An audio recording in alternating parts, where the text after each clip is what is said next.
Doctrine and Covenants in Church History, Lesson 3, I had seen a vision. Today we'll be talking about the first vision, something that we all are familiar with and know pretty well. And we'll start off with a quote from Gordon B. Hinckley. Many of us have seen or remember his interview on 60 Minutes. His interview on 60 Minutes. And the question, after his retelling of that interview at one point, and the question on whether or not he believed the first vision account, he says, our whole strength rests on the validity of that first vision. It either occurred or it did not occur. If it did not, then this work is a fraud. If it did, then it is the most important and wonderful work under the heavens. So, obviously to President Hinckley, the first vision was pretty important, the most important and wonderful work under the heavens. So we all know the first vision, right? It comes from Joseph Smith History, chapter 1, verses 10 to 20. Don't read it yet. Don't open to it yet. We'll get to that in a minute. But we all know the story, right? Satan attacks. There's a pillar of light. 2 personages. Don't join any church. It's pretty ingrained, pretty important in church lessons and teaching. So we all know it pretty well. Maybe what is less known is that there's a few different versions of the first vision. There's a couple first-person accounts and a few second-hand accounts. There's actually, the first time it was recorded was in 1832. Joseph Smith recorded it in his journal. In 1830, he received a revelation, now Doctrine and Covenants, section 20, that there was to be a record kept. Prior to that, there's little record of anything. But after that revelation, Joseph begins the process of recording other revelations. But he still doesn't begin keeping a personal journal until 1832. But when he starts, what's one of the first things that he writes about as he begins his personal history? Is the first vision, right? So there we have it. In 1832, one of the first things he writes down as he's beginning his personal history is his recounting of this miraculous event. Then we have another account from 1832. And actually, you'll see here, I have that there's 2 accounts in 1832. As I was first putting together this lesson, I was only going to say there's 1, and I still personally only think there's 1, but I have here that there's 2, and we'll talk about that in a couple of minutes, why there's supposedly 2 different versions or different versions of the account from 1835. And then there's the official version, which we all know, which was written in 1838 and is now canonized in the Pearl of Great Price. And then there is one from 1842, a well-known letter, the Wentworth letter, is kind of a recounting, a Reader's Digest version of the 1838. And then there's at least 5 secondhand accounts, but who knows, really, right? And really, who cares? We're not going to talk about any secondhand accounts in this lesson because ultimately it doesn't matter what people said Joseph Smith said. We're just going to look at the ones that, are attributed to him.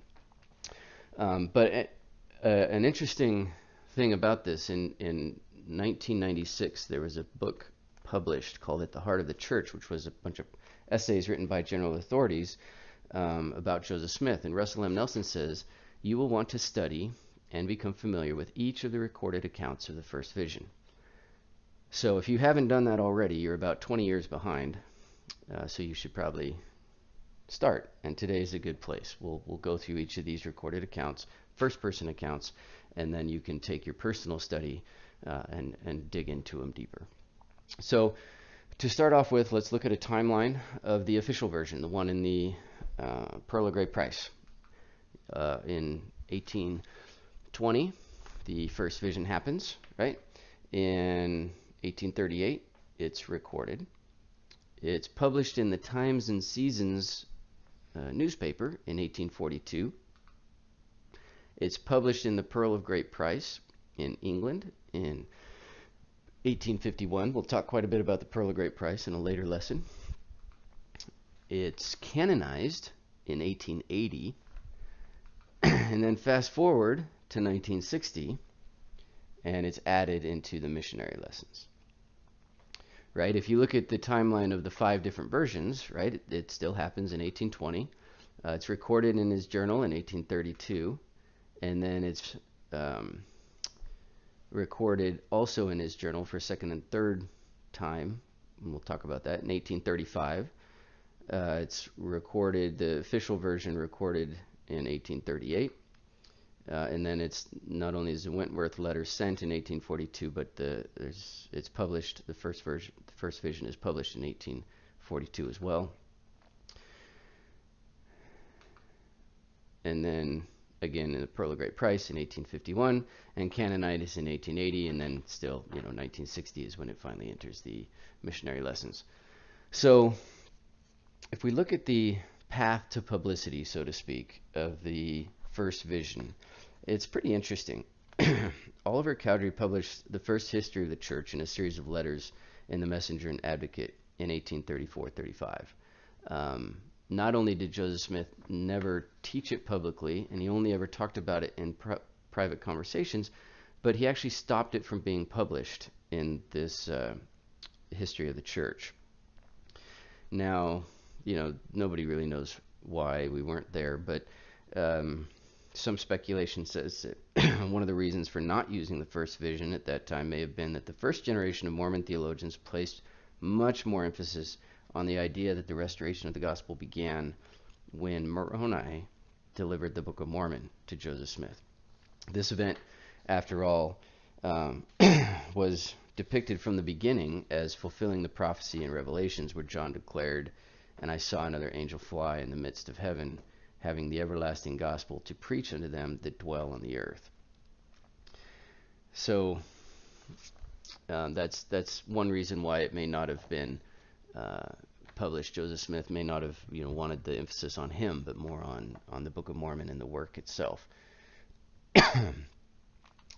In 1838, when Joseph finally decided to publish it himself, he wrote it was in order to disabuse the public mind and put all inquiries after truth in possession of the facts. But it wasn't really publicly taught until 1842, when it was finally published in the newspaper, and it's rarely mentioned at all in the up until the 1880s, where in 1883 George Q. Cannon gave one of the first sermons to expand upon the vision by using it to demonstrate the need to restore a true knowledge of God. And then the very next year after that, "Oh, How Lovely Was the Morning" appears in the hymn book, and then it just blossoms and transforms into what we have today.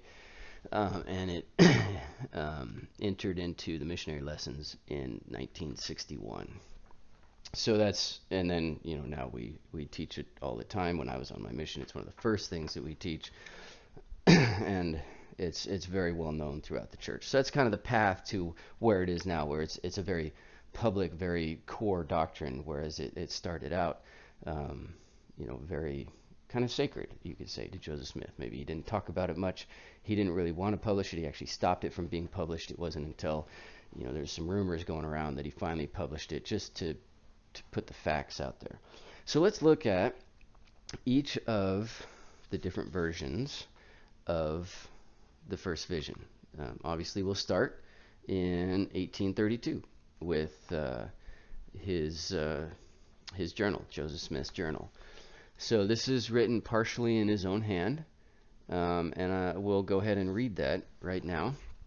It says, "I become convicted of my sins, and by searching the scriptures I found that mankind did not come unto the Lord, but that they had apostatized from the true and living faith, and there was no society or denomination that built upon the gospel of Jesus Christ as recorded in the New Testament, and I felt to mourn for my own sins and for the sins of the world.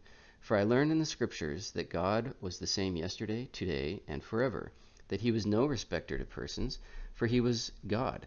For I looked upon the sun, the glorious luminary of the earth, and also the moon, rolling in their majesty through the heavens, and also the stars, shining in their courses, and the earth also upon which I stood, and the beast of the field, and the fowls of the air, and the fish of the waters, and also man walking forth upon the face of the earth in majesty and in strength of beauty, whose power and intelligence in governing the things which are so exceedingly great and marvelous, even in the likeness of him who created them, And when I considered upon these things, my heart exclaimed, Well hath the wise man said, that it is a fool that saith in his heart, There is no God. My heart exclaimed, All these bear testimony, bespeak an omnipotent and omnipresent power, a being who maketh laws and decreeth and bindeth all things in their bounds, who filleth eternity, who was and is and will be from all eternity to eternity. And when I considered all these things, and that being seeketh such to worship him as worship him in spirit and truth, therefore I cried unto the Lord for mercy, for there was none else to whom I could go, and to obtain mercy.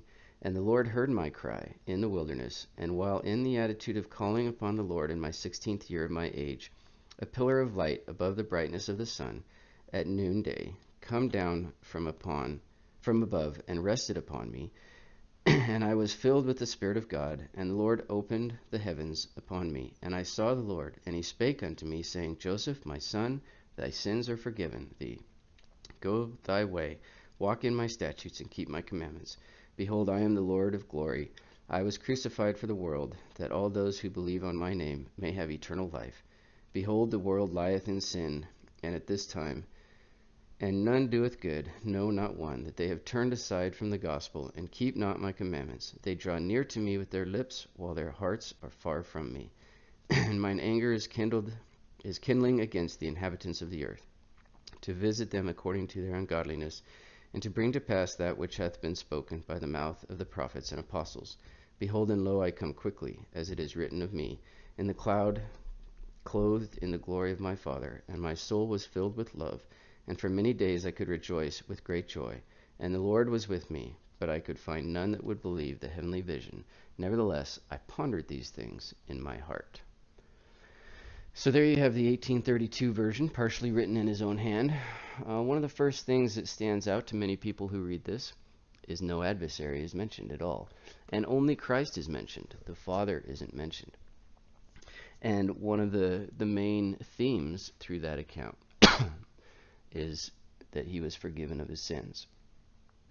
Now, some people, as they are discussing the 1832 account, may say that it says the 16th year of his age. But if you look at the actual page out of his journal, which we can do now with the Joseph Smith papers, you can see that when it says in the 16th year of my age, it's written above. It's not actually written in line. And handwriting analysis tells us that Joseph's incorrect age was written by Frederick G. Williams as a marginal note, and it's above Joseph Smith's handwriting. So if in the conversations and the studies that you do of 1832, if you stumble across something that says, it says he was in his 16th year of his age, or it contradicts his age, you can just set that aside, because it wasn't Joseph Smith's handwriting. He didn't actually write that in there. It was added later at some point in time by Frederick G. Williams, who obviously made a mistake.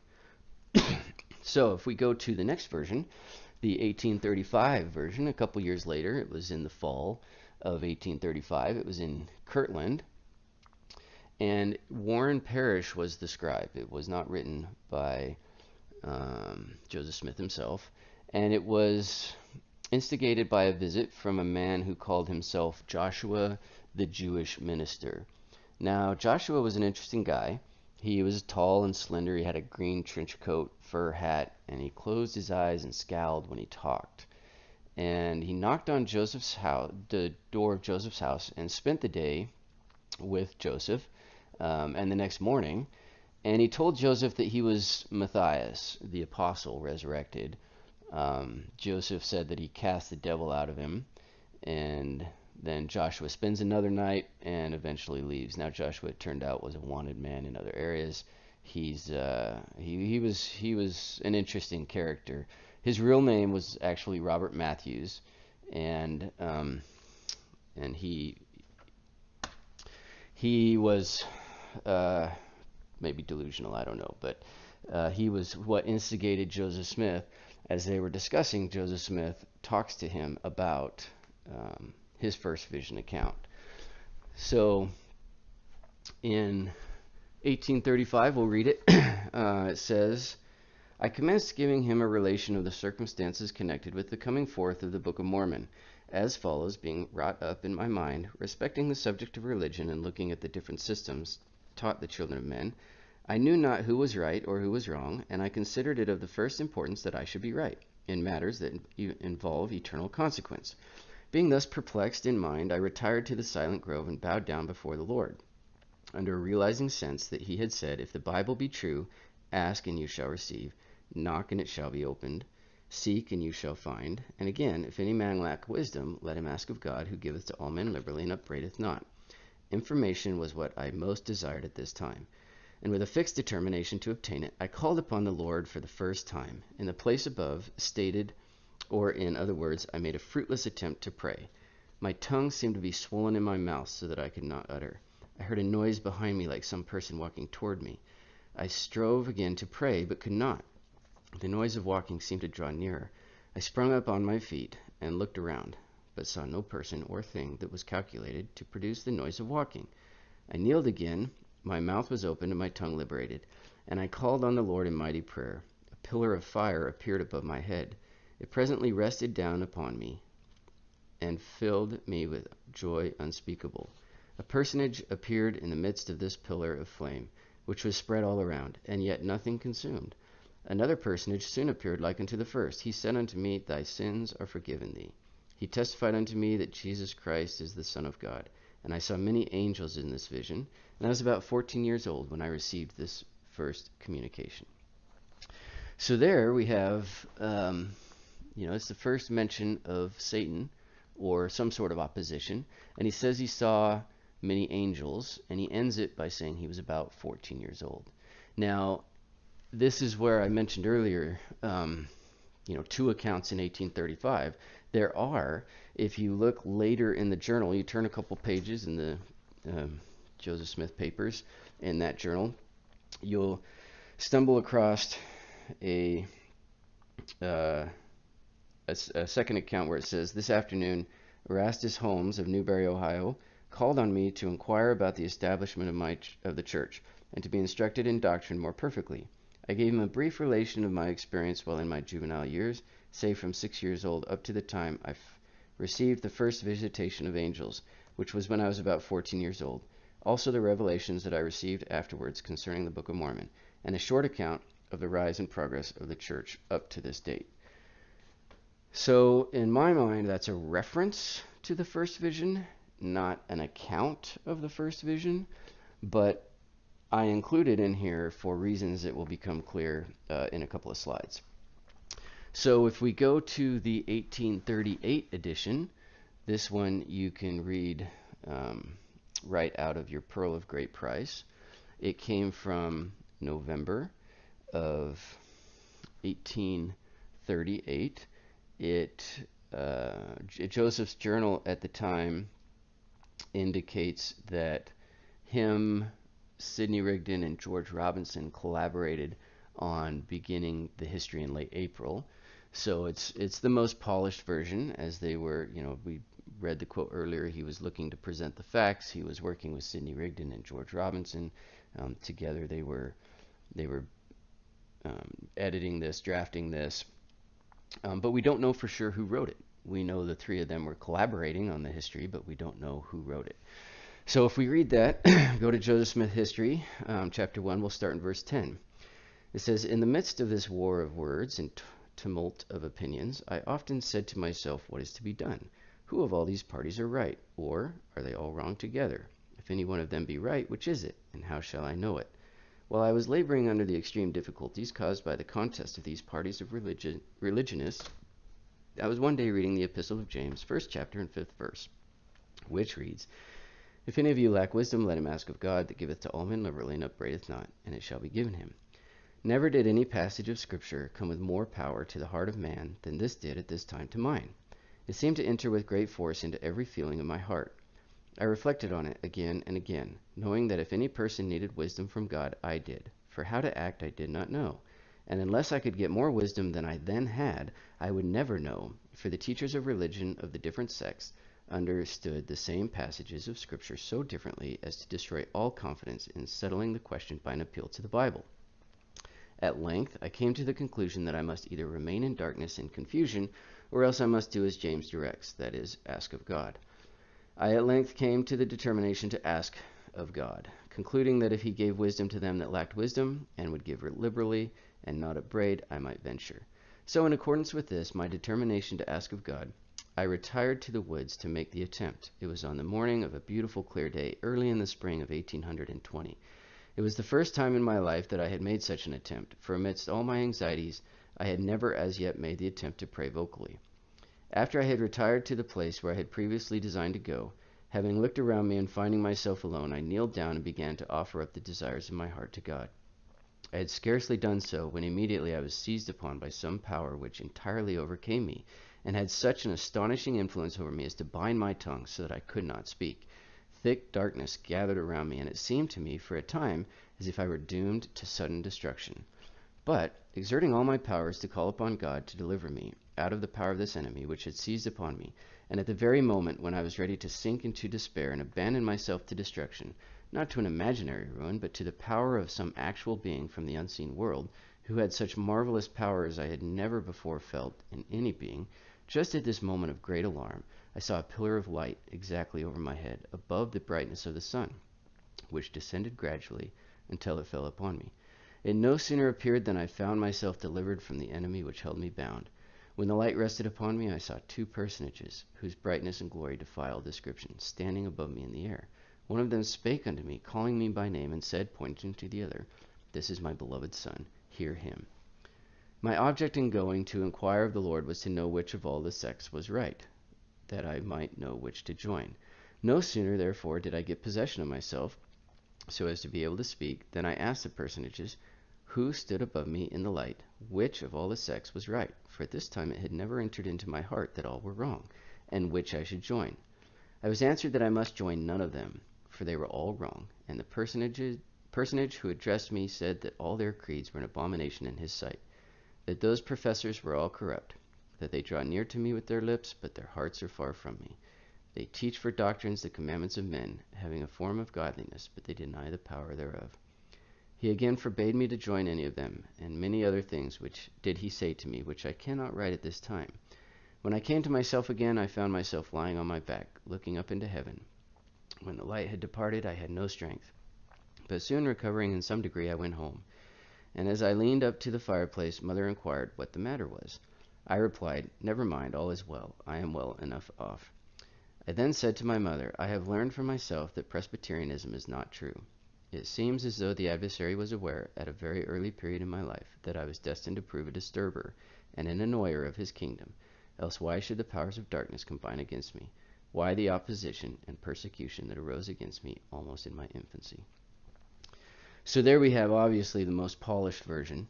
A lot of extra details, a lot of things that aren't necessarily in the other two accounts. And then finally, our last account is from 1842, the spring of 1842. This is the Wentworth letter. The Wentworth letter was a letter written in 1842, obviously, by Joseph Smith to Long John Wentworth. He was the editor and proprietor of the Chicago Democrat. It outlined the history of the Latter-day Saint movement up to that point in time, and it is where we get the Articles of Faith from, as many people know. The letter was written in response to Wentworth's inquiry on behalf of one of his friends, George Barstow, who was writing a history of New Hampshire and wanted information about the Latter-day Saints. So we won't read the entire letter. We'll just read what is really just a sized down account of the 1838 version we just read. So it says, I had confidence in the declaration of James. If any man lack wisdom, let him ask of God, who giveth to all men liberally, and upbraideth not, and it shall be given him.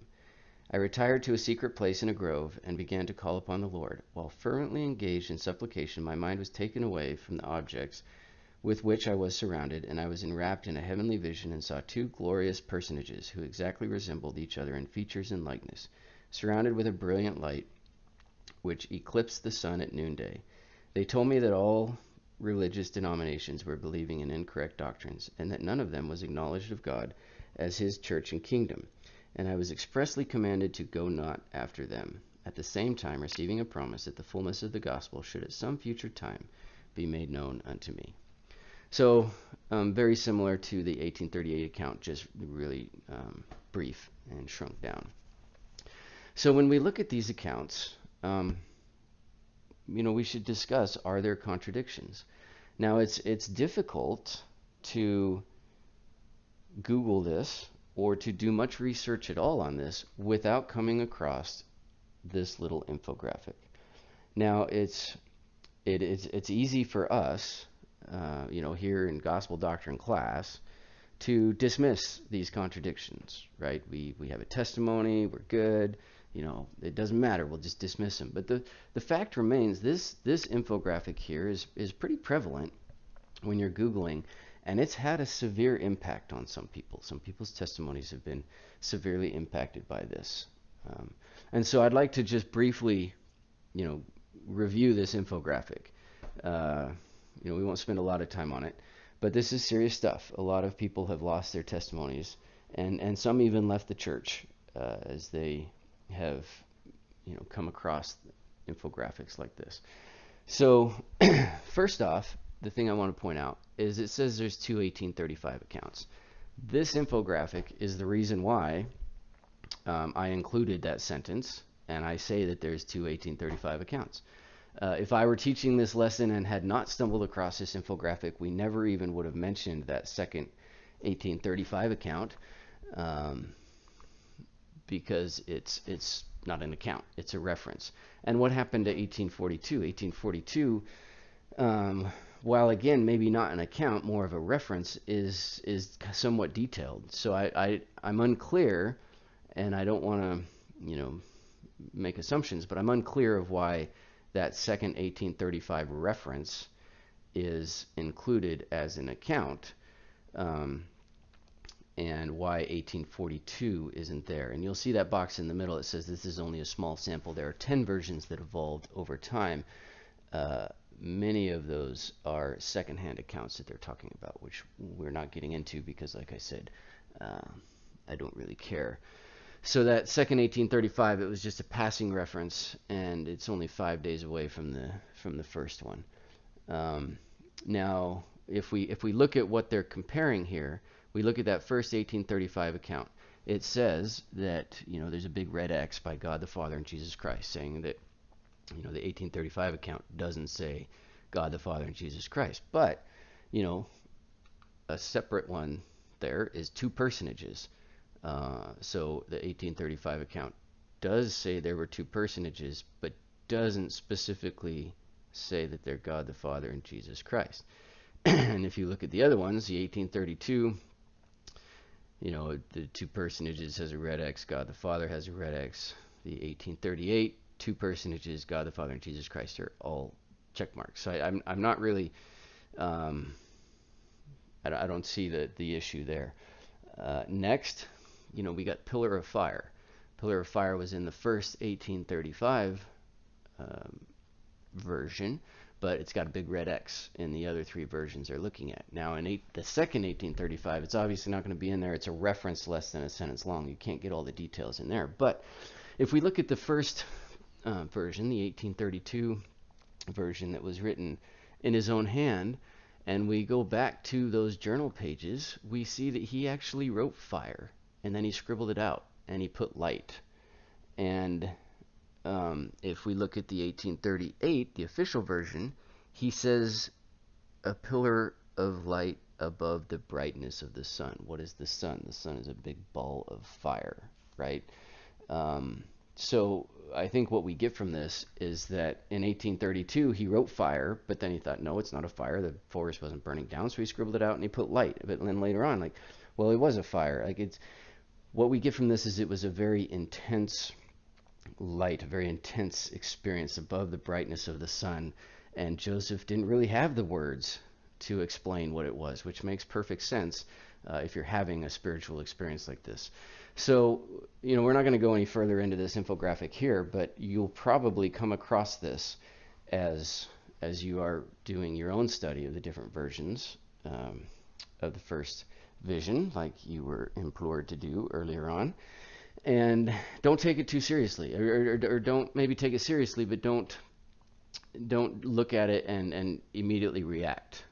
take a minute to really look at what it's saying. It's, while yes, there are variations between them, there's no adversary in the 1832 one, like we talked about. Only Jesus is mentioned, and he forgives Joseph of his sins, and there's no discussion of a church. Okay, there can be a conversation had here about the differences between the versions without putting together a shock and awe infographic that, says, well, this one he says two personages, and that one he says God the Father and Jesus Christ. We need an intelligent conversation as we're looking at these versions of the first vision. And one of the things, Richard Bushman, well-known guy, wrote the book Rough Stone Rolling, knows a lot about Joseph Smith. He did what's called a AMA, Ask Me Anything, on Reddit. Reddit, for those of you that don't know, it's known as the front door of the internet. It's just a forum where, anything happens. I mean, it's a lot going on Reddit. But one of the things they do is these AMAs, these Ask Me Anythings, where a professor or an expert in some field will get on, and anybody can ask them anything, and they'll do their best to answer it. And so Richard Bushman did a Reddit AMA, and a lot of the questions he got were around the first vision. And what he said, I think, was worth reading. So I've got it here. It's kind of an eye chart, but I think it's very appropriate. So we're going to read this. He says, I am very much impressed by Joseph Smith's 1832 history account of his early visions.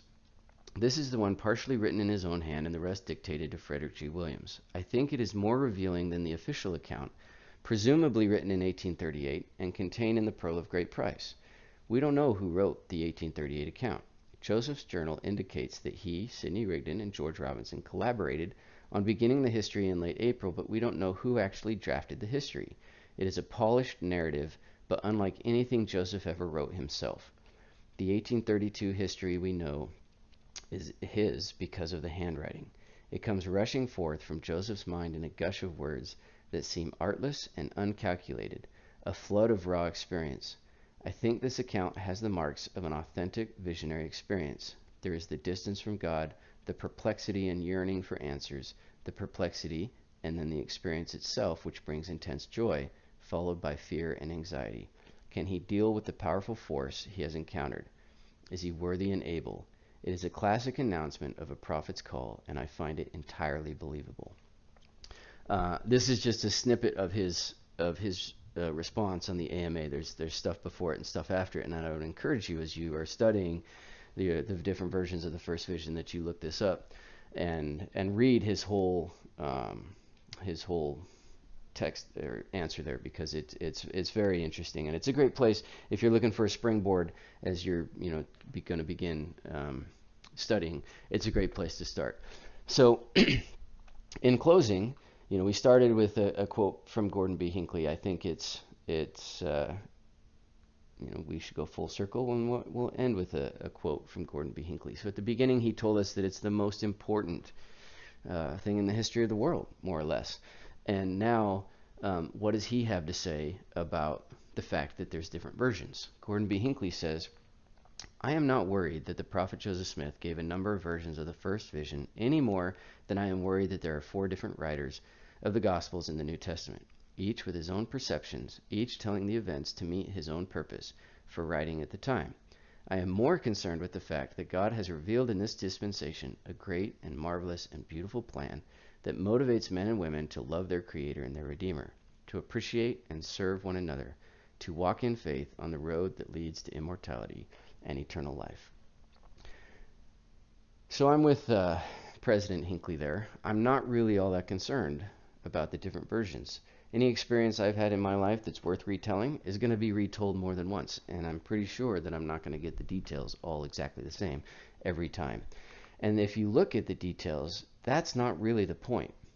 We can pick apart each one of these different versions and pick apart the details, but that's not the point. The point is the why. Why did Joseph Smith do it?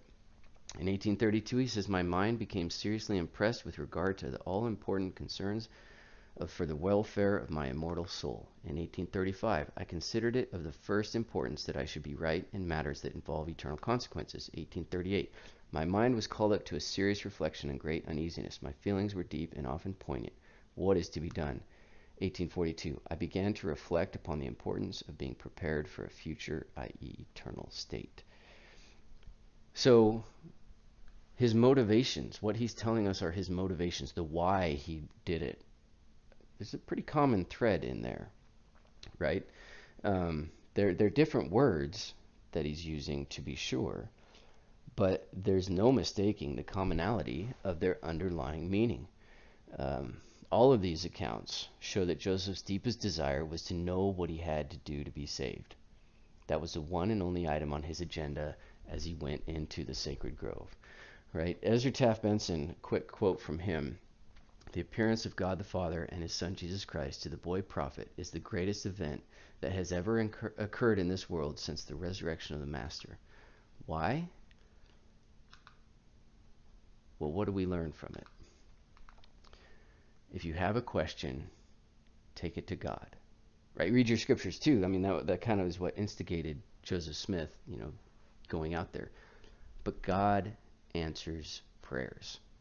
God answers questions, right? Marlon K. Jensen, as we talked about in the first lesson, his quote, one of the high hopes we as a presidency have for this coming year in Sunday school is that members of the church will draw closer to God through the study of the revelations in the Doctrine and Covenants in early church history, and in the process increase in their ability to receive and discern revelation in their own lives.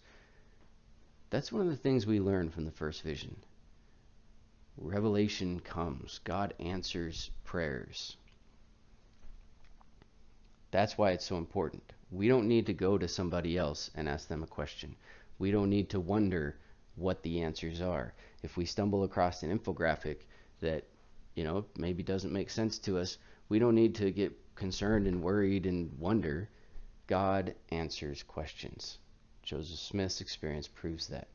And then finally, in the PBS documentary, An American Experience, Kathleen Flake, who is a religious professor and the author of The Politics of American Religious Identity, the seating of Senator Reed Smoot, Mormon Apostle, says, Joseph Smith's uniqueness can, I think, be understood by an analogy that I sometimes use to Henry Ford.